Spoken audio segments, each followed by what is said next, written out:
All right. Welcome, everyone. My name is Cole. I'm the program coordinator at Putnam Valley Library. I'm joined tonight by Karen and I think Luann from the library's Desmond-Fish Library and the Butterfield Library, as well as programmers from the other libraries in Putnam County, as well as the Field Library in Peekskill. And I want to thank everyone for coming. We have Mark Lange from the Society for Financial Awareness for the next episode in our series, Asset Allocation and Modern Portfolio Theory. Thank you, Mark. Go for it. Cole, thank you so much. And Karen, as always, thank you as well, and all of your librarians for all the assistance to get plugged in. For those of you who are tuning in for the first time, I want to thank you for joining me. I often get questions as to why my partner and I decided to join SOFA, so I always like to let everybody know. We joined about 4 years ago. We're both very mature in our practice. This is my 44th year in the industry. My partner's over 31 years in the industry. And we wanted to find a way to give back because we recognize that the complexion, not just of managing investments, but managing people's finances has changed so dramatically from what it was 20, 30, 40, 50 years ago, or for that matter, even 5 or 10 years ago, that we felt that it was critically important to give people at least baselines of education so that they could make good decisions about the things that they're going to have to deal with in the future. So when we had the opportunity to join SOFA, we were very, very much impressed by the organization. They're a nonprofit that started in 1993. Their primary objective is to increase the financial literacy, literally one community at a time. I tell people, if you have questions, feel free to unmute yourself and ask the question as we go along, or pop it into the chat box, because usually either Cole or Karen will be paying attention to that and they'll let me know. And I'll be more than happy to answer it when you post it in there, if we catch it, because I'm 62. Once I eclipse that magical 55 mark, my memory in terms of what I wanted to ask, if you make me wait 15, 20 minutes, just kind of disappears every once in a while. So feel free to just chirp in and ask the question. It makes it easier while it's still salient in your brain right at that particular point. Usually people will ask me, what does SOFA stand for? It's Society for Financial Awareness. As part of our commitment to them, if you have questions, my email's there. Feel free to send me an email. I'll be more than happy to share an hour of time with you and discuss your personal situation. That's where we would do it, not here. Sometimes people will ask me what the designations are, so I'll just run through them quickly. AIF is accredited investment fiduciary, specifically designed for individuals and portfolios where we have control of it. So we operate specifically as a fiduciary, and there's a standard attached to that called AIF. Accredited Wealth Management Advisors, more broad-based in terms of general planning.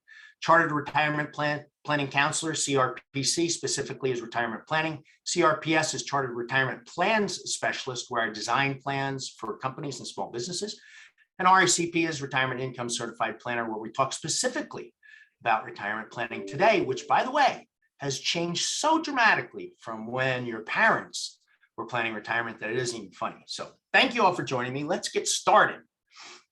I'm going to hop through to the very first one. Normally I go through if we had our, if we were doing these live, which hopefully we'll get back to that sometime soon. We would have an evaluation sheet that I would ask you for at the end of the evening. But remember, these are education only events. I'm not here to sell anything. I may use some specific products to illustrate things, but I'm here to teach more than anything else. So let's talk about some of the common mistakes that people make when we talk about asset allocation and modern portfolio theory. Typically, what do many people do? They sell after the market has dropped and they wait until it rises again to buy. Today being a wonderful example, you had the market down almost 1,200 points midday, finished up 100 points. For people who had game plans going into today, they may have been able to take advantage of that. I know we were able to do that for some clients today. Chasing last year's top performers. I can't tell you how many people will pull up a Morningstar report, says it's 5 stars. That must mean I should be investing in it. Not necessarily. Does it fit within the entire scope of what you're trying to achieve? And do you need that piece in your portfolio? Important to look at those. Not reading the prospectus of your investments. Folks, if you don't read the prospectus, you don't know what the objectives are. I'll give you a perfect example. You can't judge a book by its cover. The American funds used to have a fund called the American Funds Income Fund. What would you think that was? Well, at first glance, you'd probably say, that's a bond fund. Well, if you go in and you break it down, you're going to find it's not a bond fund. It's not a bond fund at all. In fact, it's more equities than bonds. So please read the prospectus. Expecting an investment manager to manage your personal risk. If you own open-ended mutual funds, if you own ETFs, if you own individual stocks, the portfolio manager for the open-ended mutual fund and the person who constructs the ETF, they don't know anything about your situation. Why would you expect them to manage your personal risk? They have nothing to do with you. They will manage the risk of the portfolio itself, not your investment risk, not your personal risk. Next, not having an investment game plan. Folks, by far, this is the most significant issue for most people. When I sit down with people, the first question I will ask them is, when we're evaluating a portfolio, tell me what each of the pieces is designed to do. I can't tell you how many times this is a response that I get. That is not the way to invest. Not understanding the risks associated with the investments. So, just as a general query to all of you out there, how many of you have what we call target date funds in your retirement plans? You can raise your hand. I can't see them, but I'll bet you there's quite a few of you that do. Do you know what the risk levels are today? And if we were to compare the nearest target date, which today would be 2020, because that was the closest, they're done in 5-year increments. So you would either look at 2020 or the new upcoming one would be 2025. And if we were to compare those allocations today to 2010, which was the closest before the market crashed in 2008, you would find that there's a big, big difference between those two target date funds, even though both of them are targeted for 65-year-olds when they retire. So very important to understand those. And then last, using past performance as an indication of future results. I can't tell you how many people do that, but yet they don't understand that markets have a tendency to do what? Revert to the mean over time. So that last piece, what's interesting about it is, this is the Callan periodic table of investment performance. So for example, if in 2008, you decided, well, hey, US fixed income was up 5.24%. That was the #1 performer last year. Let me buy it the following year. Wasn't even close to being the #1 performer the following year. So what do we know transpires? Markets are constantly in a state of movement. So it's critically important to understand all the different investment vehicles that are out there and make sure that you put together a good composite of those pieces. So since we see so many changes in market leadership, and it is unpredictable, most people say, well, how do I get a handle on that? Well, what causes these problems? Well, first, no investment category performs well all the time. And many times, different categories will frequently move in different directions. And the leader from one year is often the underperformer a year or two later. Why? Well, in regards to the last one, in many instances, we have what's called cap-weighted indexes. Many of you out there may be going, what the heck is a cap-weighted index? Well, for example, if we use the S&P 500, since it is a cap-weighted index, the largest performers have the largest weight in the index. So the largest company in the S&P 500 today is who? Apple. Apple has the biggest weighting in the S&P 500 because it's the largest company in the index. And it continues to correspond all the way on down to the number 500 rated company. So for many people, since they don't know how to put together different types of allocations, what did we find would really work well over the long term? A thing called asset allocation. It's a way to do what? It's a way to create the optimum blend of assets for the risk level that you're comfortable with. But it's important to understand, no investment strategy, even asset allocation, guarantees profits, and it doesn't protect against losses in declining periods. Why? Because in many instances, when we see declines, very similar to what we saw today, all those assets become highly correlated. What does that mean? Instead of, for example, and the best explanation I can give you for negative correlation is a company that sells snowblowers right now probably does quite well through the wintertime. But when we get into the summertime, if the only line of business they have is selling snowblowers, they're not going to make much of a living in the summertime. So what do they typically sell in the summer? Lawnmowers. So that's why you typically see the power tool type companies have snowblowers and snow cleaning equipment for wintertime, especially here.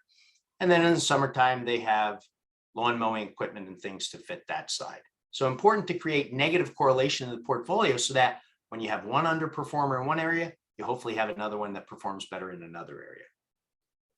Why do we use asset allocation? Because it's a strategy to create a personalized portfolio for you that combines, and I'm going to start with the typical or classical assets that people think of, which is stocks, bonds, and cash equivalents, and now unconventional assets in varying proportions. The selection and the style and class of investments, as well as the percentage weighting within each investment, is determined by what? By your risk level and your time frames. What's it based upon? It's based upon science and the engineering that goes behind the development of investment portfolios. So important to understand the fundamentals of what asset allocation is and what it's not. It's not a market timing instrument. It's a methodology designed to create the greatest possible returns for you within a given parameter of risk. What are you willing to accept risk-wise? And then we will optimize the blend of assets to get you the highest possible rate of return. How did it start? Well, asset allocation was designed by Dr. Harry Markowitz, and at the time it was called market efficiency theorem. We've used all different kinds of names for it over time, but this particular theory was put forth in 1952. And as they point out here, it helps you to develop an efficient portfolio that shows the highest potential return for any given level of risk or the lowest level of risk for a specific rate of return. Some people don't need high rates of return. So then in that case, we would look at their portfolio and say, have you optimized it from a risk standpoint? Have you decreased the greatest amount of risk you could relative to the return that you would like to get? So important to understand those two variables. So why is it so important? Well, it does a few things. First of all, it can lower the overall risk of the portfolio, which helps to enhance returns. The specific investment mix that you choose may directly affect the potential return. And when I get into that pie chart in a moment, you're going to understand what I mean by that. And individual asset classes, not may, generally do respond differently to the same market conditions until they become what? Extreme. When they become extreme, what we've found is that correlations become much, much tighter and things start to move together. So very important to understand what asset allocation can do and what it doesn't do well. So let's look at why it's so important. As you can see here, these are the drivers of investment results. The dark blue, or 90, almost 91.5% of your investment performance is because of the asset allocation that you chose. Security selections only 4.6%.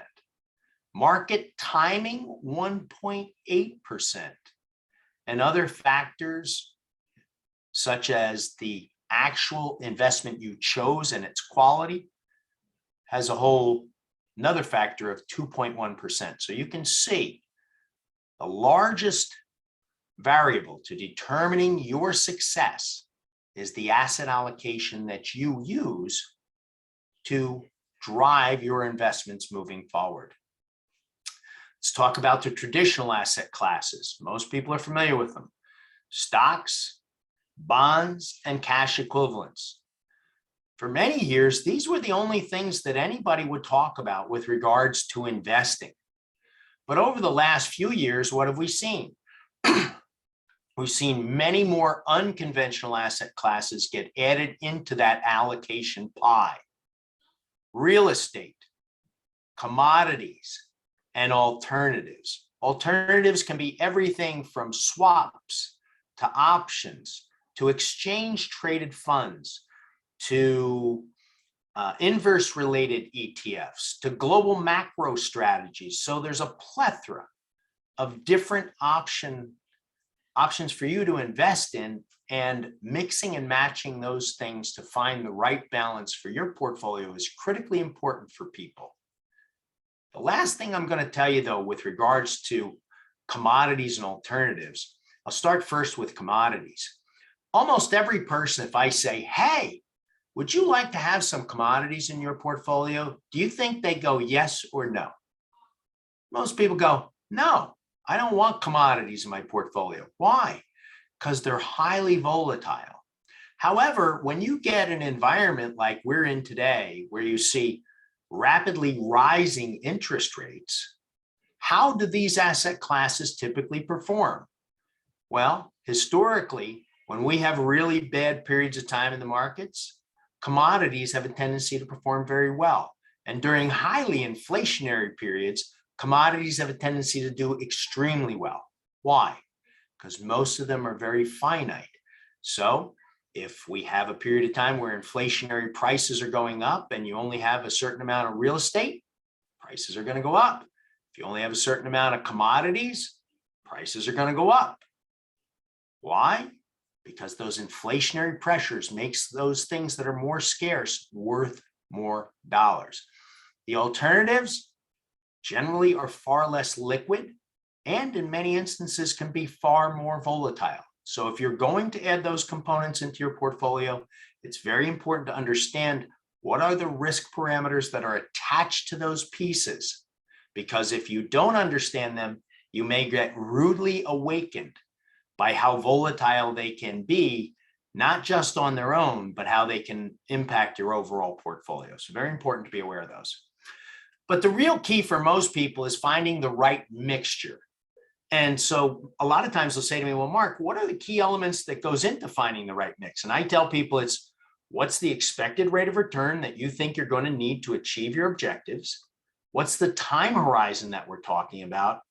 And risk tolerance. And when I talk about risk tolerance, I'm not just talking about what you feel you can tolerate, but also risk capacity. So for example, I might have an individual who says to me, you know, I've watched that cybersecurity stuff like Bitcoin go up and down, and my friends have made a fortune on that. I want to put everything I have there. And I go, well, how much money do you have? And they go, well, I have $100,000. So you want to put it all just in that cyber currency? Yeah, I want to bet it all. You have anything else? No. Well, what's your capacity if you bet wrong and it turns out it went dead south? You have nothing to fall back on. So your risk capacity did not meet your risk tolerance, did it? You thought you could do this, but that's not a wise decision. If you said to me, on the other hand, hey, I've got $1 million portfolio and I want to throw $20,000 into those highly risky cyber currencies, absolutely fine. How much of an impact do you think it's going to have in your portfolio? Not a whole lot. So you want to look at not just risk tolerance, but also risk capacity. Very important. So there's a lot of different factors that have to be considered when we choose the allocations for our investment portfolio. But we want each of those investments that we allocate to serve a specific purpose, and just that specific purpose alone. We don't want to see a whole lot of overlap. So for example, if we did an asset allocation and we said, we want some large companies, we want some mid-sized companies, and want some small companies, we don't want to be buying, for example, funds that have the same thing over and over and over, because what are we going to find? We'd have a lot of overlap and not a whole lot of diversification. So important to understand what is the makeup of the investments in the vehicles that you choose, especially if they're open-ended mutual funds or ETFs, exchange traded funds. I'm going to give you a couple of samples. And as I go through these, I'll give you a little bit more of an understanding of how these impact picking the right allocations. So let's start out with some sample profile questions, and I'll give you an idea as to why these are so important. How soon will you begin to take distributions from the account? Less than 2 years, 2 to 5, 6 to 9, 10 to 15, or more than 15 years. Why is that important? Because that tells me whether or not you can accept volatility in the marketplace. And for example, if you said, hey, I need these dollars in less than 2 years. Well, what if you climbed into that investment at the beginning of 2008 and had a minus 45% year? How do you think it would turn out if the next year you needed those dollars? They're not there. So critically important to ask yourself that question. How soon will you begin to take distributions from the account? Because that's going to help us determine how long should we be positioning this portfolio for. Next question, how would you best describe your expected future earnings over the next 5 years? Why would I ask a question like that with regards to investing? Well, look at the answers. I expect my earnings to outpace inflation. I expect my earnings to keep pace or expect them to decrease. Well, if I expect them to decrease, can I withstand a downturn in the marketplace? Do I have enough in cash reserves and emergency funds to withstand that? Or do I have to be more conservative in my allocations because of that?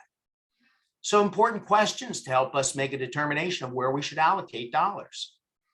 3. Mark, Yeah. before you run on, I have a question in chat about defining or explaining the meaning of the term efficient frontier. Okay. So let me see if I can get, let's see. I'm going to try and, I'm going to do a little drawing, I think. Yeah. You should be able to put up the whiteboard if you want. Oh, how do we do that? If you go down to where it says share screen and you click on that, Yeah. one of the options is a whiteboard on one of the tabs. Okay, let's see if we can get there. I love when I do this on the fly. Yeah, it's like a power up unlocked. Let's see, whiteboard. Oh, there we go. Look at that. Okay, so since this is the first time entering this, I'm going to use Cole's assistance and we're going to walk right on through this thing. So I'm going to draw the line, Cole, Sure. As soon as I can figure out where to get it. There we go. So let me move the lovely pictures out of the way because I see everybody, all these little things in the way. There we go. Okay, so this is the efficient frontier. Okay, and on this side we have, oh, I don't know what I just did there. Did I just erase something? I think right click may erase. Oh, okay. Oh, it says vanishing pen. Sorry. Ah. Let's see if we get the non-vanishing pen. Yeah, don't use the spy pen. Okay.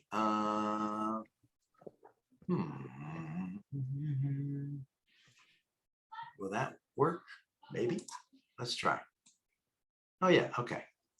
So on this side, this scale over here, okay, so I guess we're still using the vanishing pen. So I want you to think of this side as your rate of return, okay? And this bottom axis over here, this is your risk levels. This is a lousy, lousy whiteboard, so we're going to throw that away. This is not going to work this way. Let me see something. I'm going to see if I can pull something up very, very quickly, which might be helpful to us. We're going to see. Let's see. Bear with me, folks.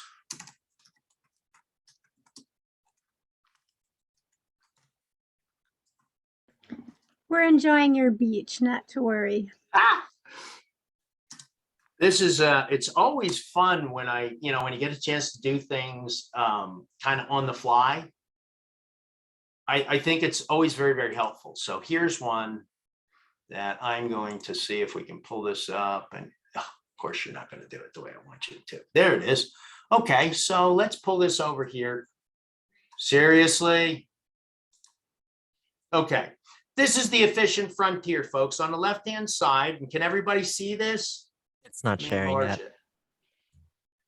Okay. We just see you. Let me see if I can enlarge this thing. How's that? You have to share the screen again. Oh, sorry. Screen 2. Sorry, wrong one. It's all good. Here we go. Huzzah. Okay, so this is the efficient frontier. On the left-hand side is our expected rate of return. And on the right side, there's what we call, or the bottom is what we call standard deviation, or that's how we classify risk. So how much volatility would we see? As you can see, there's an optimum blend of assets relative to their standard deviation or risk that we can put into a portfolio. The riskier you are, meaning you go up and to the right, what do you add? More standard deviation, more volatility. So let's say that you were on this spot, and I think everybody can see my mouse. If you were here, we would try to find the optimum blend of assets to give us the lowest amount of standard deviation for the highest rate of return. But what if you said, wait a minute, I only need to make 5%, but my portfolio is allocated out here. What would I do? I would reduce the risk of that portfolio tremendously so that my target would be closer to here. I'd have far less volatility in the portfolio because I didn't need to get the extended rates of return that I got out up and to the right. So the efficient frontier creates the best blend of assets so that we can get the lowest amount of risk to create that rate of return.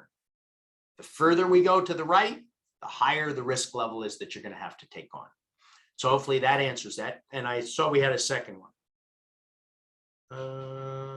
Couldn't it be wise to have overlap in companies with funds that are different in each class? Well, I'll answer that question in a very simplistic fashion. I can't tell you how many times I'll have people that'll come in and they'll tell me that I have all these different portfolios. One's a Vanguard, one's a Fidelity, one's from this company, one's from that company. All of a sudden I put them into the mix and guess what I find out? 80% of it's large cap growth. Do you have any small cap growth? No. Do you have any mid cap growth? No. Do you have any international? No. Where's everything? It's in large cap growth. It's kind of like saying, I've diversified my risk in my CD portfolio. Yep, what'd you do? I went and invested it in 5 different banks. Okay. Where's your change in risk parameters relative to the investment you chose? There is no change. They're all CDs. So did you diversify? Well, you diversified from bank to bank, but if you had FDIC for $250,000 a piece, what was the sense in diversifying from bank to bank, other than maybe you got a slight percentage increase of one versus another? So when we talk about that, when we talk about overlap specifically, you want to see, do you have too much in one particular category and not enough in others to create the diversification that you're looking for, which helps you to reduce that overall risk? So hopefully that explains a little bit better for you. And if not, we can cover it any number of different ways in the end. So let me get rid of this one and we'll hop back to where we were. Okay, so how long would your non-retirement savings last in the event of a financial emergency? So many of you might be sitting there going, wait a minute, we're talking about asset allocation and risk management. Why are we talking about how long would my non-retirement savings last in the event of a financial emergency? You want to know why? Because most people think that throwing money in their 401k and having a loan available is what? That's their emergency savings. Okay, folks, that's great. But if it was 2008 and that's where you had your money and your portfolio goes down 45%, how'd your emergency fund do? It's down 45%, wasn't it? That's not a prudent way to manage for emergencies. Emergency money is things that we're going to need, and we don't want to have tremendous variations in its values. That's why typically when we think about short-term positioning of portfolios, and especially emergency funds, I think of it in terms of a bucket approach. My first bucket is the one that I would go to in the event that I need it immediately. So I typically tell people keep a month, 2 months in your immediate bucket. That's shortest in duration, going to get us the lowest rate of return. The next bucket, we would replenish the first bucket with if we needed to. This one we're going to allocate to a longer duration investment instrument so we can hopefully get higher rates of return. And then our third bucket, we typically never get to, but if we had to replenish the second or the first, we could do so, but we typically put it so that it's invested for a longer period of time so that we can get higher rates of return. So that's why it's so important to find out how much do you have available as an emergency? Because if you don't have an emergency one, You can't develop an investment game plan without an emergency cash reserve. Just can't do it. Looks like we got, we have more questions coming. Let's see. Somebody says, if I have 300,000 in cash to invest, but need about 20,000 per year for living expenses, how should I develop the investment strategy? Well, that would be specific to you. And we would talk about that individually because there's so many different ways to go with regards to that. But, my key thing that I tell people, especially when I look at something like that, is I say, if you've got $300,000 sitting in cash, if you were in a short-term investment vehicle, and I'll call a short-term investment vehicle, anything like a money market, savings account, so forth and so on, what's the highest rate of return that you're getting today? About 0.5%, right? Well, $300,000 at 0.5% is going to yield you what? Any ideas? $1,500. You're not going anywhere on that. If you got a 5% return on a $300,000 portfolio, what would you generate? $15,000. If you want 20, what is that as an average rate of return? It's about 6.5%. So here's my question. Where do you have to go to get 6.5%? And do you want that to come purely out of income or interest income or dividend income? Or is that going to be a combination of dividend income, interest income, and capital appreciation? So there's a multitude of different questions, aren't there?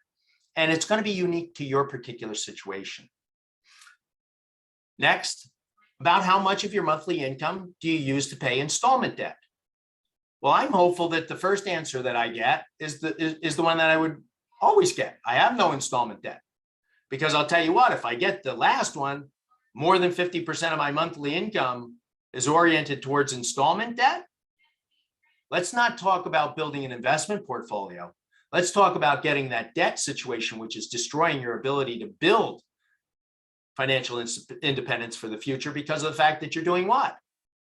You're paying so much in the cost of debt. And quite frankly, today, folks, if I said to you, what is the average rate on a credit card today? What would you say? Well, I can tell you at the low end, you're probably going to find 15%. And at the high end, especially for younger individuals who have had some issues with credit, they could be paying 29 or 30% interest on credit cards. So if you're paying that much on credit cards, why are you thinking about an investment plan when you're paying that much in interest on debt? Pay off the debt. That's the equivalent of an investment plan. It's earning you what? You're removing the 15 to 30% that you're paying on credit cards. That's an incredible return. Get that out of the way first and foremost. So this is always a key question that I have to ask people in many instances, because if they're not on target to achieving their goals, are you willing to take on more risk for your investment performance to exceed inflation? Now, young people will typically say what? Yes. Older people will typically say what? No. Why? Because in many instances, they don't have the time to get those dollars back if they make bad decisions. But that's not the only reason to make these adjustments. Sometimes you have to look at what the real question is, which is, can I maintain my lifestyle in retirement if I don't take the appropriate level of risk? That is so critically important today. And unfortunately, so many people just look at things and say, I'm not comfortable with the risk level. So since I'm not comfortable, I won't go there. Well, it's kind of like when you first decided to learn to ride a bicycle. I'm sure you didn't get on the bicycle and go, I'm completely confident I'm not going to fall. No. And if your parents were smart, what did they typically do? They put the training wheels on so you could at least have a fighting chance to begin with before you did do your first crash. But once you learned how to ride the bike, you said, I understand the risks. Sometimes, like my nephews, they become a little bit of daredevils, and then you have to worry about what the excess amount of risk is on that side of the portfolio. But just because you're willing to take on additional risk doesn't mean you should. And if you're not sure, the biggest thing I can tell people is, please find a competent professional that can help to guide you through this process so that you can understand what is best for you and what are the hurdles that you're going to have to overcome as you move further along. So here's another one. How long would your non-retirement savings last in the event of a financial emergency? And how would you respond to the following statement? Protecting my portfolio from loss is more important than achieving high rates of return. And that's going to vary for everybody that's out there. For some of you, you're going to strongly agree with that. For those of you that have done a really good job of building assets over time, you may say, I don't want to take any additional risk. I don't need to. So everybody's different. And it's important, and I say this to all people, stress test your portfolios. Understand what would happen if you have things change. For example, like they have done today. You had a number of different variables plugging themselves into today's market. You had the concerns over potential Russian aggression. You have the concerns of heavy inflation.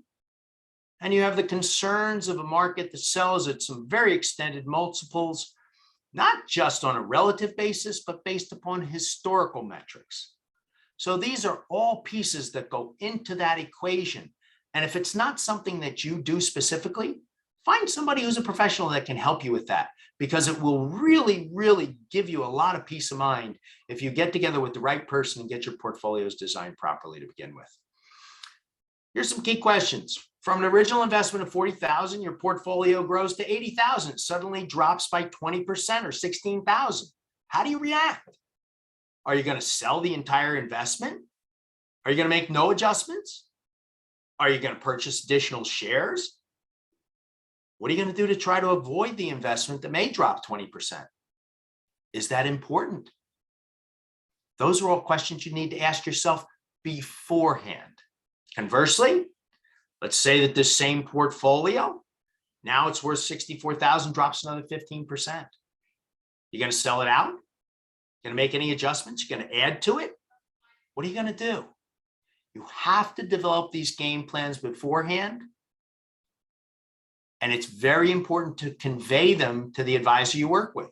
When I work with my clients and we do our annual reviews, I talk about, here's what I think is going to happen.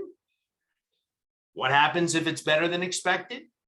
But if this happens and the market turns down south, what will we do? Here's our game plan. And then I have my clients say, yes, I'm comfortable with that. Or can we tweak that a little bit? Can we put a little more here, a little less there? Those are all decisions you need to make, but you want to make those beforehand so that you use what? I want people to use their head to make decisions and not their heart. Because when the heart starts making decisions, it's influenced by what? I'm upset. I don't feel comfortable. Do you think that all these investment managers all feel comfortable when the market goes south? No, they've just been conditioned, though, over time to do what? To do the right things. They've learned from it. So for me, after 44 years in this industry, when somebody says, oh my God, the market was down 20%, I go, yep. Doesn't that bother you? No, this is normal stuff. Really? It doesn't, don't you get upset? No. This is all part of investing. And if I am going to get upset, I shouldn't be in this business. In fact, most of my clients, when we get a day like today, if they do call me, they say, what? Are we buying anything? I know you've been building cash for days like today. Did you buy anything? Yeah, I bought a couple things. Did you invest everything? No, I think there's more to come. So I think there's opportunities that'll come. But they know that. So I, unlike many advisors, I don't have big issues when we have days like today. My clients know exactly what the game plans are. And doesn't that give you a lot more comfort? It's kind of like going to the racetrack and saying, hey, Cole, I want you to put this fire suit on, and I want you to put the crash helmet on. I want you to put the fireproof gloves and everything. And you go, nah. And I go, okay, I hope you don't crash. But if you do, you're probably going to burn to death. So it's important to put those things in place. You want to do those things. That's why racers and racing teams all prepare things ahead of time so that they know exactly what to do. Same thing with, like, if you've watched the football games over the weekend, first half goes one way, the coaches make adjustments at halftime, they come out and they have a different game plan for the second half. Why? Things have changed. Same thing in investing. You can change along the way. How would you best describe the depth and length of your investment experience? I have no experience. I've got some. I've got a broad experience. Well, that's going to help me to determine what type of investment vehicles you could invest in. So if you have no experience and I go, I want to talk to you about a global macro risk diversification theme so that we can lower the overall covariance of risk in your portfolio, and you're looking at me going, what is he talking about? Versus I have somebody that's ultra experienced and I'm going, so let me explain to you what a call option is. And he's going, I do a lot of leg up and leg downs and straddles and condors. And I'm going, okay, so we can go out on a different limb with that individual. So everybody's different, but it's important to understand from the beginning, where do you stand? And if you're not sure, explain it. Good advisors want you to explain where your comfort zones are, because part of our job is to do what? Educate you. Let me explain to you what the differences are between large company stocks, mid-sized company stocks, small company stocks, bonds of an investment grade nature, bonds of a lower grade nature, mortgage-backed securities, tips. There's all different kinds of investment vehicles, and I wouldn't expect you to know how they all work, and you don't need to. If you've got a good advisor, or if you want to do it on your own, there's lots and lots of places you can go to get education on these things, and it's important for you to do so. These are some examples of asset allocations. What's the differences in these things? Well, let's start out from the left, and you're going to notice something right off the bat. You see the big white area in this first one on the left? What does it say? Bonds. You can see 55% of this portfolio is bonds. The rest of the allocations go across a broad spectrum of what? Primarily what we call equities or stock investments. So you have some large company on the growth side, some large company value, some large company blend. Same thing, small company growth, small company value, small company blend. And you can see we've coupled small and mid-sized companies together there because they operate an awful lot alike in their characteristics. And then you can see we've got some foreign stocks and some money markets. So we've always got some cash. But this is a very conservative portfolio. Let's go all the way to the right. Now what do you see? No bonds. No bonds at all. Everything's allocated where? It's all to stock. Now, if I looked at these two portfolios and I said, considering the one on the left is conservative and the one all the way on the right is very aggressive and very volatile, do you think my senior, who has very little to play with, is going to be comfortable in the far right one or the far left one? Far left one. It's more conservative. But what if I look at their situation and say, if I keep you in that conservative allocation, I can guarantee you're not going to get the rates of return to enjoy the retirement lifestyle that you want. So what's my job then? I need to educate you why maybe you ought to move to moderate, or at least a little bit more towards moderate, or maybe even moderate growth.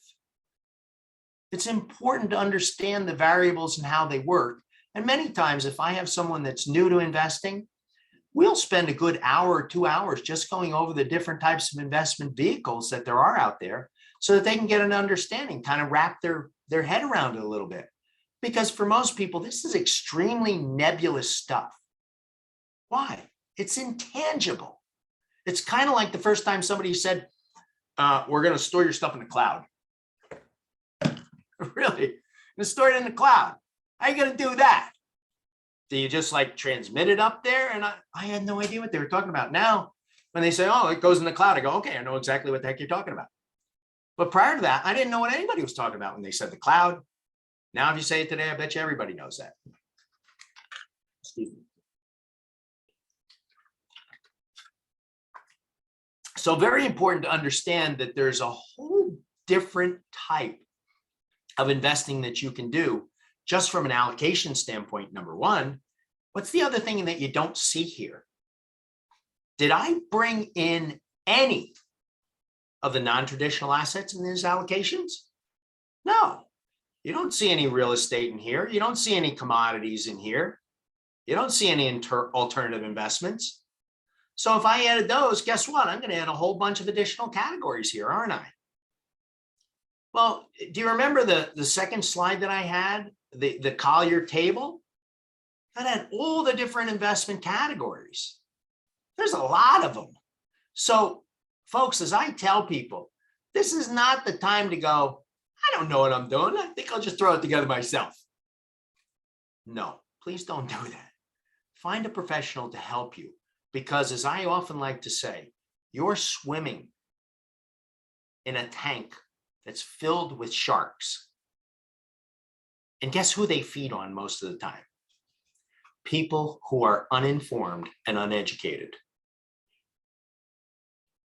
Don't forget that. You're out there with the big boys and they play for keeps. So it's important to make sure that your allocations are established properly. Critically important. Okay, so how can all of this help you? Well, asset allocation can be applied to each different investment account, or they can be combined. For many of you, you don't even think of it from that standpoint. We do, though, as financial advisors, because having the right investment vehicles and the right types of accounts can add to the overall performance over time.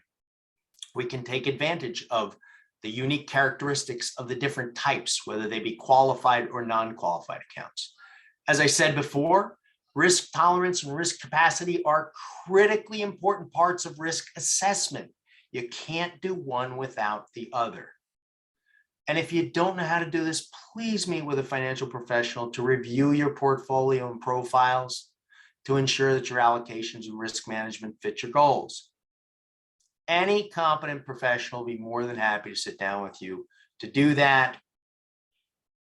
And they should do it in most instances without charging you, because truly, if you're coming in and asking their help, and I do this with anyone who prospectively has said to me in the past that they want to potentially be clients, we want to find out if there's a good mix, number one. And number two, are you paying attention to the things that we're trying to teach you? I can't tell you how many times I've tried to teach clients to do things, and in spite of themselves, they still go and do it the other way. And then when it turns out bad, they go, why did this happen this way? And I go, you've done it this way 3 times in a row. How many times are you going to do that? And usually by the third time I say, well, it's 3 strikes, you're out. I'm sorry. I'm trying to help you, but you keep doing the same thing over and over. It's like saying to the baby, don't put your hand on that stove because it's hot. And he goes and he burns his hand. The next time when you tell him, hey, don't put your hand on that stove, what do you think he does? Last time that hurt. I'm not going to do that. But some people don't learn. So that's why I say that. All right, folks, now we get to the fun time. This is a quiz for those of you that know the markets or think you do. How many times have these occurred since from 1926 through the end of last year, 2021? We have 95 years of occurrences. How many times has the S&P 500 had a loss of 12% or more? Please pop in the chat and put how many times you think it happened.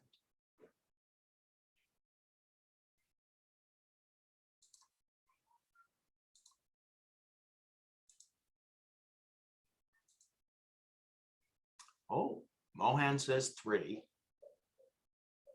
Let's see if we've got any other guesses. Don't be bashful, folks. 10, Leo says 10. Anybody else? Okay, so we got 3 and 10. How many times has the S&P 500 had a small loss? John says 5. Between 0 and minus 11.9. How many times has it had a small loss? So we had 3, 10, and 5 on the first one. Oh, Sue says 25. Is that for the first one or the second one? I'm going to assume she means the second one. Anybody else on the second one?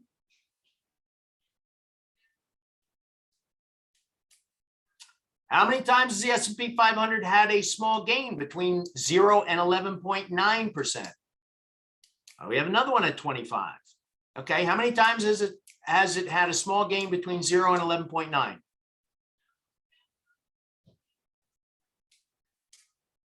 Oh, he says 30 times.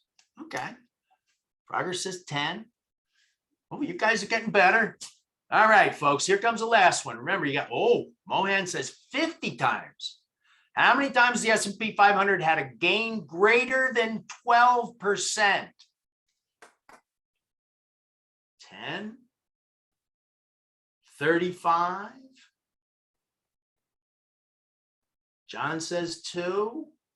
Burton says 8. Mohan says 12. Good job, guys. Now you're in for a real awakening. Here it comes.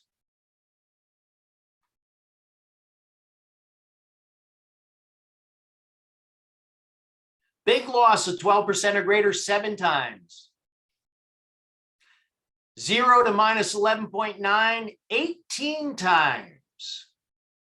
0 to plus 11.9, 20 times. And here's where, Leo, you were the closest by far, buddy. 50 times out of the last 95 years, you've had a gain greater than 12% a year, in a year. Why do I put this quiz out? Because I can't tell you how many times people have a mythical perception that sits in their head.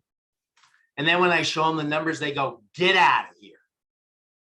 These are the stats on the S&P 500 since 1926 through last year. So when people say, I'm afraid of the volatility, really? This is the thing you should be afraid of. If you didn't participate in better than half of the time, you had a 12% plus rate of return. How many of you expected that?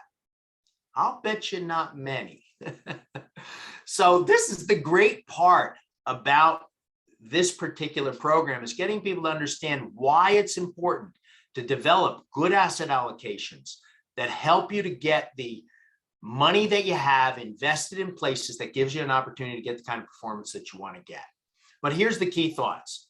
Asset allocation is a core or fundamental philosophy about managing portfolios and risks. There are other philosophies as well. You may want less risk than the basic allocation. Your risk tolerance, as I said, is only half of managing risk. Capacity is the other half, and it's just as important. Managing your investments from a household standpoint could provide you with better tax efficiency. That enhances your return. Asset allocation is a great way to manage the core allocation. However, many of you may want to explore satellite portfolios. What do I mean by that? For many of my clients, they'll say, I like the fundamentals of the core asset allocation, but I'd really like to be focused in areas that I think there's going to be better growth over the next 10 to 15, 20 years. I agree. So I own software, the software ETF. I own the biotechnology ETF. I own a new one called iHack. It's the cybersecurity ETF. So there's all different types of specialized or sector portfolios that you may find as nice satellite components to add to your core. But you have to do the core well to begin with.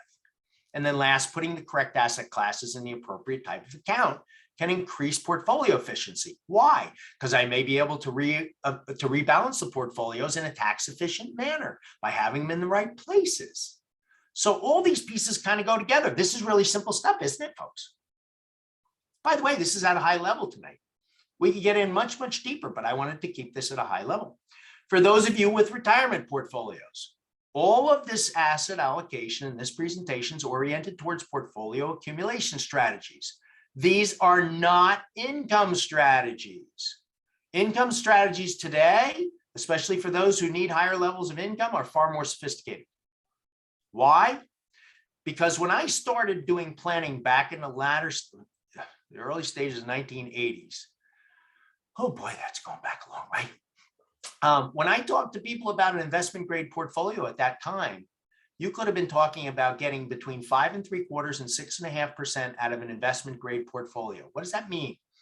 AAA, AA, single A, and triple B are what we call the investment categories. You could have gotten that as an average rate of return depending upon the open-ended mutual fund that you purchased. The same one with the same strategies today will not give you even half of that income level. So here you are 30 years later, and your yields are half of what they were and what you based your predictions on. So very important to understand that. Retirement income means a very different approach to both income and portfolio stability. Why? You can't go back to work. In most instances, you can't. Having a deep understanding of the impacts from both the high-risk corridor and sequence of return risk are extremely important to retirement success. Went through those the last time. Most individuals are not qualified to manage the income needs they will have during retirement and thus increase the risk of running out of money. Guess what the number one concern is from my last designation, retirement income certified planner? People today not having pensions, blowing up their retirement portfolios because they don't know how to do appropriate risk management. They don't understand the mathematics behind it. It's all about mathematics. And if you're not sure how to do that, you really need to get to somebody who can help you to do that. Creating high levels of guaranteed income is the safest way of improving retirement income probabilities. There are ways to do that. I could go into that, but we would spend another 3 or 4 hours tonight. Where people actually spend money now provides us with spending patterns to see what and how much people are spending. And there are definite trends you should account for. Want to know what the biggest change is today? Guess what, folks? If you read my blog on my website coming out in the next 2 or 3 weeks, I just did a comparison of the baseline costs of Medicare in 2021 versus what they are now in 2022. For married filing jointly age 65-year-olds today, 20-year life expectancy, the cost of just your Medicare premiums at the baseline are going to go up about $50,000 over your lifetime, just by the change from $148 a month to $170 and change. Big changes, folks, big changes. Very important to understand those things, okay? Most individuals are not qualified to manage the income needs. They're just not. It's very important to understand that. And lastly, review the RMD approach to spending versus the declining consumption approach to determine which could fit you better. For most of you out there, you're going, what the heck is he talking about? Well, the RMD approach is you only take out what's necessary or required under the required minimum distribution rules attached to IRAs, 403Bs, 401Ks. Versus the declining consumption approach. Many seniors see declining consumption once they go from the go-go years into the slow-go years and ultimately the no-go years. So very important to recognize that. Okay, again, as usual, I have kind of filled you guys with the fire hose, as I often do, but I'm sorry. I'm more than happy to open up the questions. I know we're a little past our expected time, but please feel free to unmute and ask. It's a thorough review. Thank you, Mark. It's always enjoyable. It looks like we do have a question. Leo's asking if you're familiar with the TIAA traditional fund. Yes, and if we were to discuss that specifically with Leo, I would tell him reach out to my email. I'm quite familiar. My niche market for the last 25 years has been upper level college executives, so you can imagine my familiarity with TIAA craft. And I won't say anything further. I am quite familiar with the entire complexion of what's available there. Excellent. Well, we really appreciate having you. If anyone else wants to unmute, ask a question, feel free. We do have another event on February 8th, if I'm remembering correctly. Yep, at 6:30. Mayapack has the link for that one on their website. It's also on Facebook. And we can send everybody the registration link again. That's what we did this last time. So I'm happy to send everybody the link for the next one as well. Perfect. And as I said before, if you have questions, please feel free to reach out to me at my email. It's mark.lange@lpl.com. Part of our commitment to SOFA is we give anybody who contacts us an hour's free consultation. You can discuss anything and everything that you want to relative to your situation. As I said before, I don't do individual discussions here. It's not appropriate. And I don't want to get into the unique aspects, especially, I mean, Leo having TIAA. There's lots of things I could tell you about them, good and bad. But there's some wonderful aspects. There's some things that you probably might want to change, but that would be unique to you as an individual. Right And I on. think our next one is on what, estate planning? I believe so. Yep. Yes. Yeah, we're going to have some real key elements there, and I'll just kind of give you one quick prelude to it. Folks, if you're going to sit down with an estate planning attorney today, I guarantee you that within the first 15 minutes of your conversation, you're going to be talking about the following initials: LTC. Anybody have any idea what that is? Long-term care. Why? Because age 65, the probability of you having a long-term care stay greater than 70%. The original BBB, Build Back Better bill, had language in it that was going to cause individuals to either purchase private long-term care insurance or a public option. It is in the discussion works in numerous other bills. Please do not stick your head in the sand.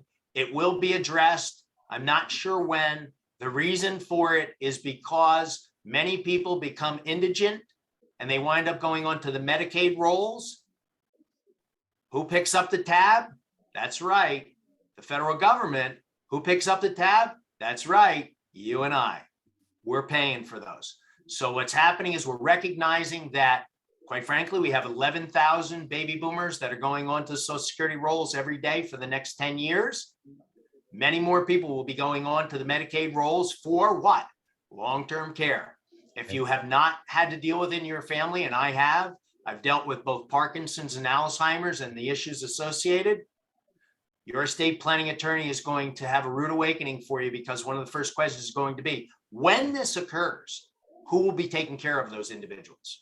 Right. And what did you do to plan for that? So very important to pay attention. So we'll be talking about that too. Yeah. Because when you get told you have 30 days at the facility. Well, and people think that Medicare covers it, and they don't. Right. Medicare is not designed for long-term care. It's only a short-term component. So, I'm having healthcare flashbacks. I'm sorry. That's okay. It's okay. But I Well, think I want to say thank you to all of you for joining me tonight, listening to me for another hour of my bloviation on asset allocation and portfolio theory and risk management. But if you have questions, feel free to reach out from me. I'll be more than happy to answer your questions. This has been great. Thank you so much, Mark. Thank you, Karen, for joining and helping out tonight. Thank you to my other partnering libraries, and thank you to everyone for coming. I hope everyone gets home safe, and we look forward to that follow-up email with some links. Be well, everyone. Thank Thank you. you. Good Thanks, night. Mark.